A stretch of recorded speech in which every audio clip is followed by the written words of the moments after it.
Hi, I'm Bob Moncur and you're watching Newcastle Fans TV.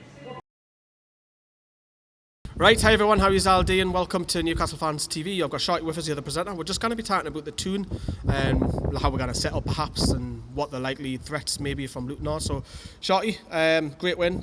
Dead quickly, I'll touch upon that. We were down there against Stoke. Great win, that one. It's important because other teams like last night, Crystal Palace got a result, and if we hadn't got a good result then we could have been in the relegation zone, so it was important that we just pulled away. And we're not exactly rosy yet, but we've still got to just keep going. Are you a fan of the FA Cup? Are you just like, oh... I'm absolutely a massive fan of the FA Cup. You know, Newcastle are 6 times winners. We've been embarrassed in the past, but it's important that, you know, we treat this game with respect. It's Luton Town League 2. Let's just not underestimate them because they're a good team doing well in the league. But I think it's important that we go all the way. I'm a massive fan of this cup. Yeah, you want a cup run. I'm like that as well. We were saying that last year, it was well in the League Cup.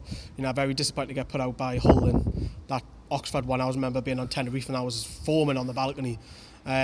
So Rafa's we think you're gonna change it. Who are you thinking that's gonna come in here? In goal, Freddie Woodman. I'd like to see Dan Barley's at the back and then maybe send them out on loan. Possibly Rolando Aarons. I'd like to see Mitrovic start, but that maybe Jamie Sterry as well. Jamie Sterry as well. I think it's important that you give the youngsters a chance, but let's not play too many youngsters because this could be. Well, we've seen what happened at Oxford. We played all the kids. This is built as an upset. You know, it's St James's Park. They're bringing their fans, and we don't want to underestimate. Like I keep saying, it's important that we give the cup some respect. Maybe play a few kids, play a half first team, and then just depend on what the score is, and maybe make a few changes if it's half time if we're comfortable. So, do you think any of the players that may come in? You mentioned going out on loan. Do you think any of them realistically have a chance of staking the claim for a start? I mean, we've seen Perez score against Stoke. If someone wants to come in, maybe Carl Roberts off the bench or whatever. I'm just throwing names at you. Can anyone or is it just one of them where it's just rotation game, they won't have a chance going into the Swansea? Because Swansea's massive, isn't it? Rotation, I think, because of all the games that have come fast over the Christmas period, and a few players have got a few knocks, and things like that. And it's important that we rotate and give everyone a chance, because if they play well against Luton Town, then you never know, you might get your chance against Swansea. You look at other teams like Tottenham Hotspur, Dahlia, where he's come from, MK Dons, he had a chance in the cup, and look where he is now. He's absolutely flying in the league. Harry Kane, he's had all these loan deals. These are just players that you can name off, and I think players like Jamie Sterry, players like Freddie Woodman, they've got to stake a claim now. Otherwise, it's going to be a long road, isn't it? It is, and you've got to remember there's a lot of players who on Saturday their loan deal end, like Sean Longstaff and all that. The half season, Adam Armstrong will probably get extended, but we'll talk more about that closer. I mean, we'll know more about the team when Rafa has his press conference on Friday. There is going to be changes as well. Who would you like to see? Of course, let us know.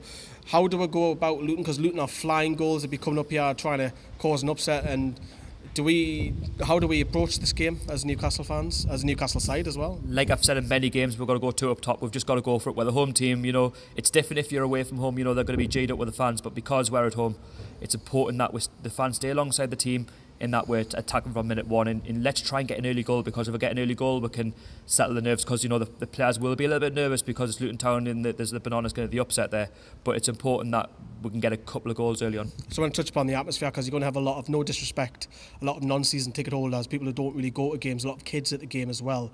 Luton fans are actually going to go wild. There's 7,000 of them so are we expecting Newcastle to be a little bit flat? Is it important that, even including the youngsters, to get behind the lads? And never mind this, because we've seen it in every home game. Someone misplaces a pass and you see about 20 people jump up going off it. It's important that this new crowd, so to speak, and there'll be some season ticket holders there, of course, it's to get behind the lads, isn't it? It's important because at the end of the day, this game is crucial. We've not had an FA Cup home tie for a long time. I mean, you could say Birmingham last season when we had the real player, but it's important that we're better than what we were against Brighton, because there was a lot of ooh and ah and a lot of crowd jumping, Rafa this, Rafa that. But at the end of the day, we're not going to have a better manager than Rafa Benitez, and he's only working off scraps of what he's got at the football club. And I think it's important that we G the lads up and we get them going, because if you could do that, if we could score one goal early on, that might silence the Luton fans. Don't get us wrong, it's their day out, isn't it? I mean, they might still be trying either way, but it's important that we just stay behind them and get a couple of goals early on, and then just go for it, and then that might just settle the nerves. That's what we need to do, settle the nerves. I would agree, yeah. Now, just quickly talking about this speculation again from a fan account on Twitter. There's a couple of ones saying, look, well, we'll start with the actual real development. It was Amanda Staveley did put on a company house's officially she's registered a company. Do you make anything into that? Because the Chronicle was saying the day that it's got nothing to do with the club. Well, that's, I mean, until it's got something to do with the club, until it's like actually official, there's not much you can say on it. It's all pure speculation. It's gone rather quiet, I would say, the transfer and the takeover talk. What do you make of obviously the speculation? I know you kind of believe now on Twitter that the fan account is made up of like saying that they know someone who works at the ground and saying that the deal is going to happen. You can't really read much into that, can you? Again, it's pure speculation. Fans are going to say that because it's the January transfer market. You know, we should have been bought by Christmas, and then apparently we've got X and Y amount of money to spend. But realistically, Mike Ashley's the owner now until possibly the end of the season, and then we've just got to hope that you can give us some money in January to strengthen the squad. Cool. Let us know about Luton. Let us know about the takeover rumours as well, and your thoughts down there below. Cheers, Sharkey, for coming on. No problem. See you later. Bye.